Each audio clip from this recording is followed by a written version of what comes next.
Good evening.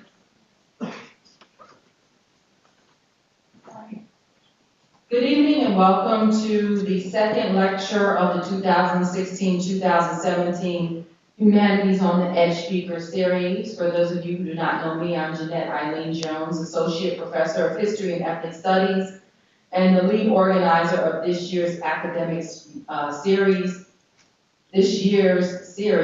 Post-Racial Futures, ? Which features 4 amazing scholars whose scholarship invites us to consider the ways in which race has shaped our past, operates in our present, and will continue to shape our future if we do not interrogate it, the limitations and promises of post-racial ideologies. Before I talk about tonight's speaker, let me tell you a little bit about the Humanities on the Edge Speaker Series. It was created by my colleagues and co-organizers, Marco Abel, where are you, Marco? Oh, Chair of the English Department, Chair of the English Department and Professor of English and Film Studies, and Roland Bagshow, Associate Professor of English, also Vice Chair of English, who isn't here today, in 2010. I joined the organizing team in 2011. This year we welcome to our organizing team Carrie Morgan, who's sitting here, Curator of Academic Programs at the Sheldon Museum of Art, so the building that we're in. Each year we select a specific topic for the series and invite our speakers to address it through their specific disciplinary expertise. For year 7, we selected post-racial futures in response to the increasingly visibility of race in U.S. national and international public discourses. In the U.S. context, folks were quick to declare that we were living in a post-racial moment because we have a black biracial president. But as Obama ran a nation supposedly in a post-racial present, or at least on the cusp of a post-racial future, vigilante and police killings of unarmed black men, women, and children in transpo garnered attention and launched the Black Lives Matter movement. Concurrently, the war on terror exacerbated racialized Islamophobia in the U.S. and across Europe. Responses to the so-called Syrian crisis is a current manifestation of this discourse. The ongoing racialized debate over immigration in the United States continues to divide the nation as people imagine the pejorative illegal alien as a Latino rapist, drug dealer, or welfare seeker. As I told the audience at the first lecture, race is all around us, so we are going to talk about it. And if you are not okay with that, you are in the wrong place. So, we sought scholars who can speak to the inability of many post-racial theorists to recognize and grapple with post-racial racism, as described by legal scholar Ian F. Haney Lopez in his 2010 article for California Law Review. In it, he calls on scholars to interrogate and challenge post-racial discourses, calls for post-racial futures and images of post-racial societies, particularly those that refuse to acknowledge racism as a systemic and structural violence that forecloses such post-racial possibilities. Let me repeat, as a systemic and structural violence, which is to say that this is not a matter of a few people, rogue cops, vigilantes, citizens whom we can blame for our current troubles. So to that end, we thought of speakers who would speak to this moment, as well as to our past. Milton S.F. Curry, who was here last month. Today, Sujay Kim, Alexandra DaCosta, and Kirsten Buick. Last month, Milton S.F. Curry, Associate Dean of Academic and Strategic Initiatives and Associate Professor of Architecture at the University of Michigan, gave a riveting lecture on racial actor images of architecture ideology, where he stated that we needed an architecture race theory, one that acknowledges black agency. This evening we have Sujay Kim, Professor of English, Co-Director of the Center for Asian American Studies, and a Nancy K. Donahue Endowed Professor in the Arts at the University of Massachusetts Lowell, who will deliver her lecture, Postmodern Fatigue, Post-Racial Fallacies. A more proper introduction will come later.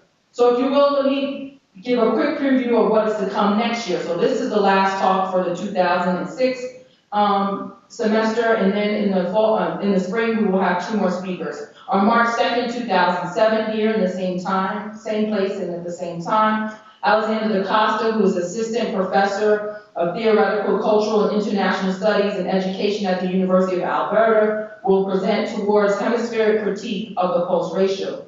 He notes how much academic analysis and activist critique of practices deemed, quote, post-racial come out of the history and experience of the United States. This talk takes a broader historical and spatial perspective on the post-racial to ask, what can we learn and do about hemispheric racial formations for an analysis that draws together expressions of post-racial thought and discourse from diverse locations in the Americas?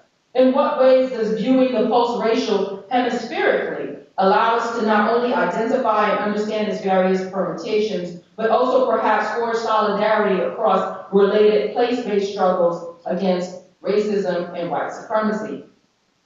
On April 13, 2017, same time, same place, Kirsten Buick, Professor of Art History at the University of New Mexico, will present her talk, Slavery Makes the Woman: Historical and Racial Linkages in the Creative Practices of Mary Edmonia Lewis and Carol Walker.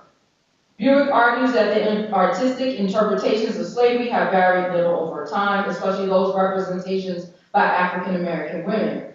Edmonia Lewis, and Carol Walker, who's a current artist, garnered great fame because of their presumed association with enslavement and the reaffirmation of that association through artwork. Buick's talk will explore the national and international fascination with representations of slavery. And we just need to think about a lot of films that have come out recently, and how 2 Black women ably negotiated that fascination to become both producers and products of race. So we're very excited about this lineup. Let me take this time to thank our sponsors and supporters. As you know, it takes collaborations to put on humanities programming in this day and age. Without the generous support of the Departments of English, History, Sociology, Teaching, Learning, and Teacher Education, Modern Languages and Literature, the Institute for Ethnic Studies, Women and Gender Studies, African and African American Studies, Latino, Latina, and Latin American Studies, the College of Architecture, the Sheldon Museum of Art, the LGBTQA+ Research Center, UNL's Faculty Senate, and UNL's Research Council, that's a lot, we could not have been able to bring our speakers to UNL. We also want to thank Anthony Hawley for once again coming up with a superb design for our posters and postcards. And you saw, hey, he's in the back. You saw it when you were coming in. Wonderful work, and he does that for us every year. We also want to thank NET Radio for allowing us to promote our events on their Friday Live at the Mill Show. Sujay Kim will be doing her interview tomorrow at 9:06, so tune in. And also to the Watershed Blog Collective. Are any of those graduate students in the audience? Thank you so much. This is a group of graduate students who run an independent blog of critical theory at watershedblog.com. Watershedblog.com. So since starting the blog 2 years ago, they have published many excellent blog posts on various topics, as well as blogs on our guest work and our lecture events. And so there's been some activity, if you haven't seen it, where they she's laughing because we talked about it. Wonderful piece where we're talking about GJAC on Sujay Kim's talk. And so we're really excited about that work because it gets out into the community and to people who may not be familiar with our speakers' work. So now it's time to take out your cell phones briefly. If you're on Facebook, please like our page, Humanities on the Edge. Follow our Twitter handle at UNL Hot E, H-O-T, capital H, little lowercase o-t, capital E. And then you can tweet and post during this lecture. I do a lot of tweeting, so I don't know if that's your thing. But if you do that, we'd be grateful. Also tweet at me, Dr. Judette 1970. Now finally on to tonight's speaker. It is my great pleasure to introduce Dr. Sujay Kim. As mentioned, she's a professor of English. She's also the co-director of the Center for Asian American Studies and an endowed professor at the University of Massachusetts Lowell. She earned her bachelor's degree in English from Dartmouth College and her doctoral degree from Cornell University. Professor Kim is author of On Rage, Race, Cognition, Narrative, put out by the University of Texas Press in 2013, and Critiquing Postmodernism in Contemporary Discourses of Race, issued by Palgrave in 2009. Now, you can purchase a copy of On Anger in the Sheldon gift shop after the lecture, and Professor Kim has agreed to sign books.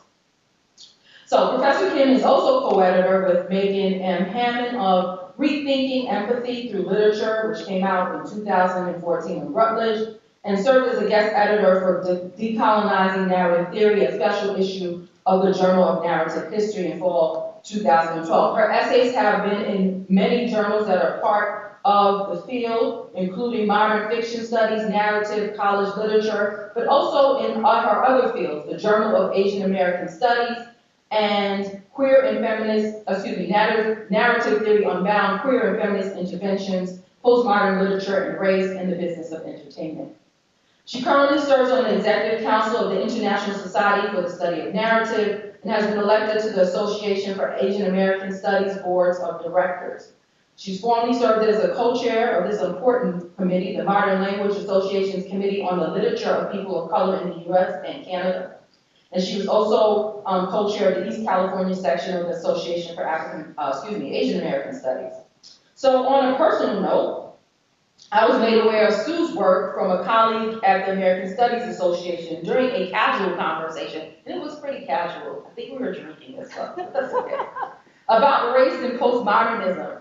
So I ordered the book and I read it. While I'm not a literary scholar, that is not what I do, I was taken by her reading of Thomas Pynchon's Gravity Rainbow, a novel that I read many years ago as an undergraduate. You can figure it out. I said 1970. However, her book has a much broader importance. To quote one reviewer, one of Kim's important interventions is to, quote, suggest that an uncritical celebration of difference for its own sake leaves no way to judge between varied expressions of difference. By removing any ethics other than a privileging of heterogeneity, we become unable to discern which forms of resistance are more ethical or sustainable. Kim notes further that indiscriminate valorization of difference opens up the discourse of multiculturalism and pluralism to its appropriation by hegemonic groups, and so she follows that. And tonight she's going to talk about this some more in what she calls otherness postmodernism. The tendency to privilege and celebrate difference while ignoring or even exacerbating institutional racial hierarchies in the U.S. and globally. So please help me welcome our 27th, think of that number, Humanities on the Edge speaker, Professor Sue J. Kim.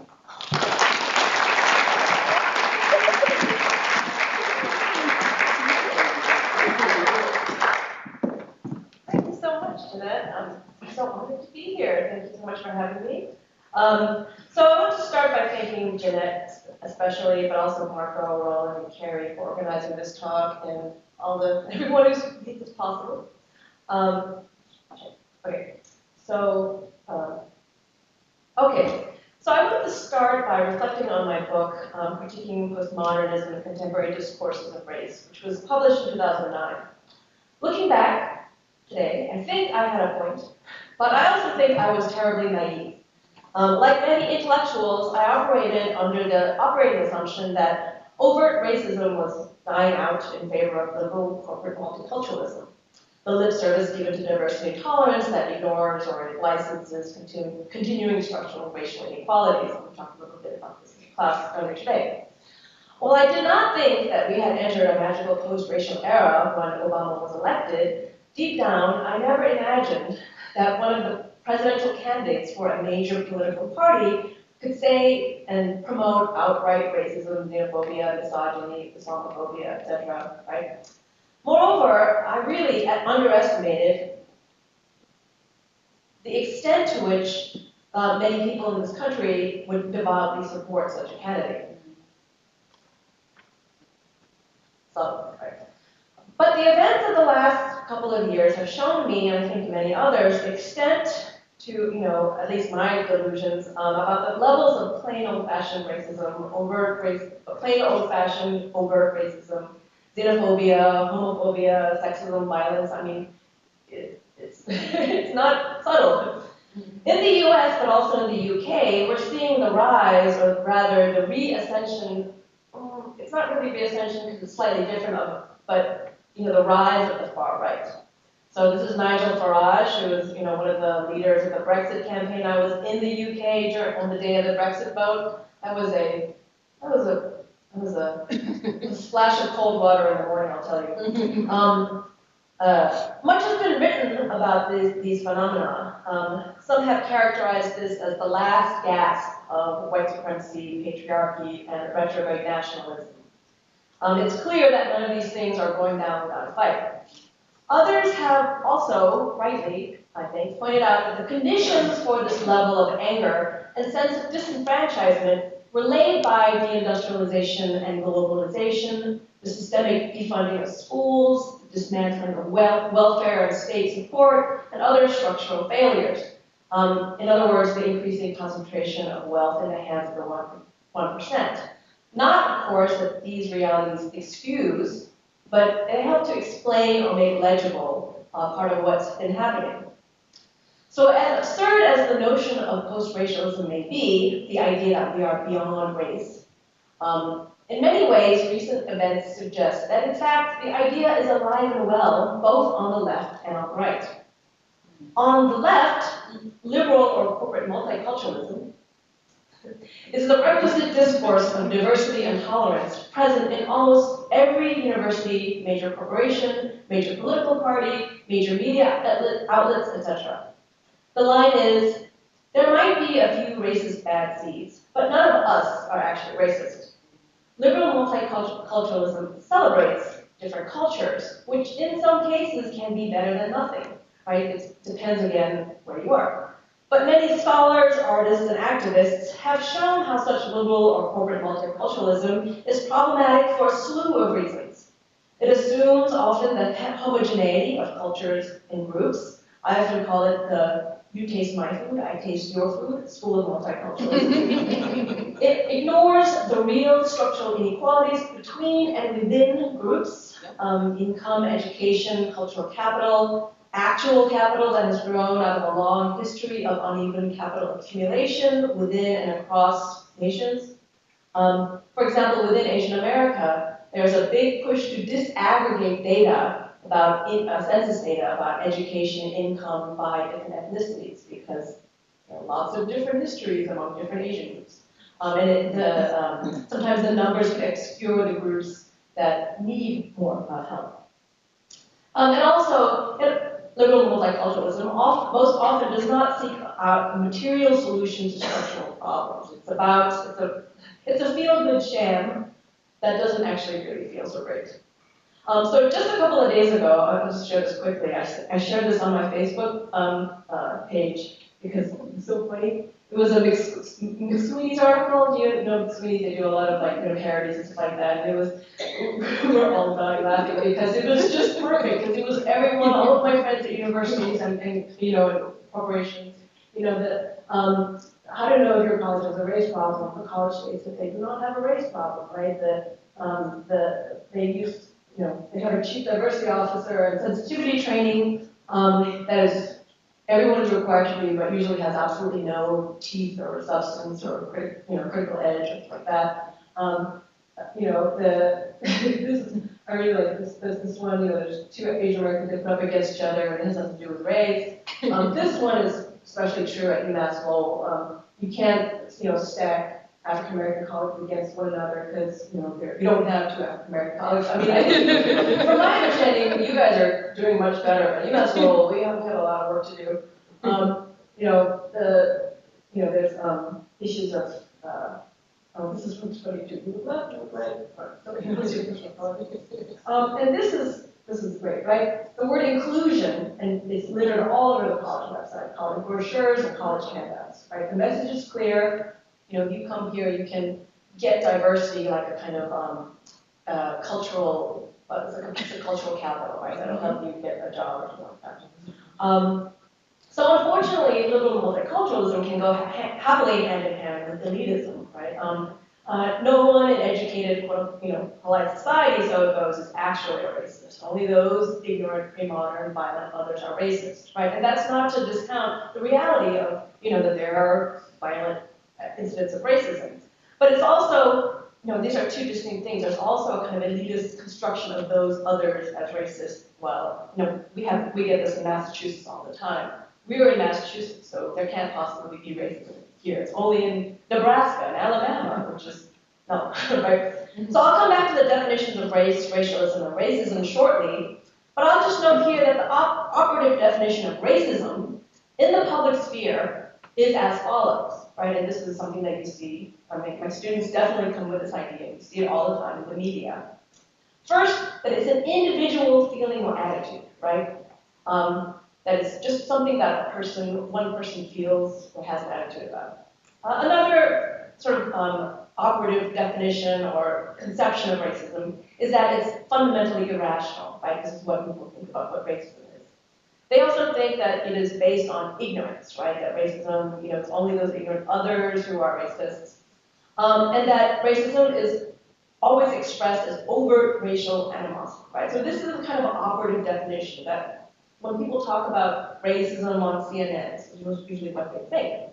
As George W. Bush stated in his address to the NAACP, quote, "I understand that racism still lingers in America. It's a lot easier to change a law than to change a human heart." This may very well be true, right? But the problem with Bush's formulation, which is by no means uncommon, is that it poses racism purely as an individual attitude, rather than as institutional, historical, systemic, and rational. Right?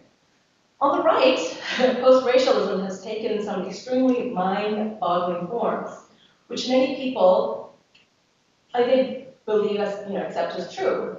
Most notable among these is the characterizing of anti-racism, struggles against racism, as itself a form of racism, right?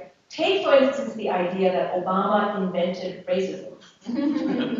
This is actually a thing. This is the cover of a right-wing periodical. The idea that there was no racism until Obama became president and played the race card. And so, I was telling the students earlier, I was just looking up images online.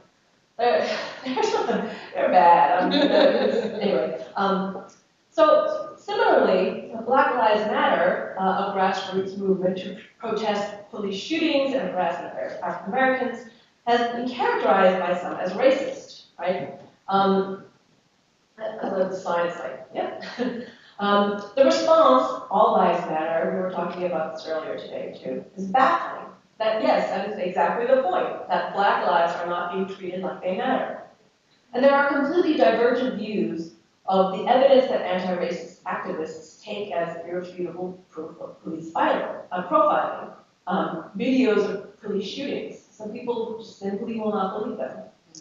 Similarly, with Islamophobia, despite all evidence to the contrary, or rather, regardless of any evidence, some people fear and hate all Muslims.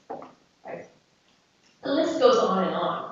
I just heard on the radio that people have stopped, like diehard fans have stopped watching NFL football because of Colin Kaepernick's protest. I mean, even if he's not in the game. And the radio host was noting that, in incidents of domestic violence or like a concussion issue, I mean, these didn't drive people away. It was Colin Kaepernick taking a knee, in protest that drove people away.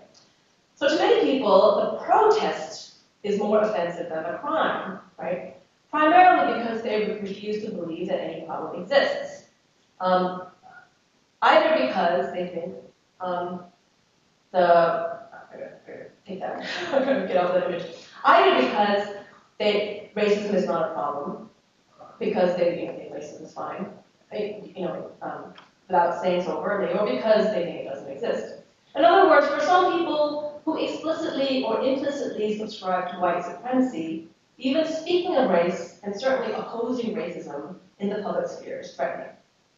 Sometimes it feels like we've fallen through the rabbit hole into a most pointedly un-Wonderland-esque world in which truth or anything approaching sanity or reason is not only thrown out the window, but in fact ridiculed and characterized as elitist. As a recent article in The Economist noted, we seem to have entered a post-truth era.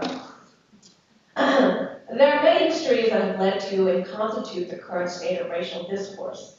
But today I will discuss one particular intellectual and cultural genealogy that relates to our current condition, postmodernism. In its various forms, which I'll talk about in a moment, epistemological, artistic, ideological, I argue that postmodernism continues to inform how we think about race.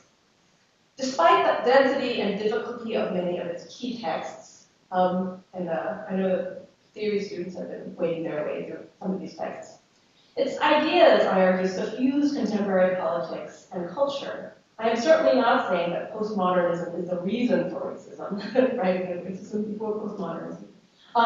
Indeed, most postmodernist theorists themselves, or even if they don't identify as such, some of the theorists I put in this category, even if they themselves are potentially anti-racist.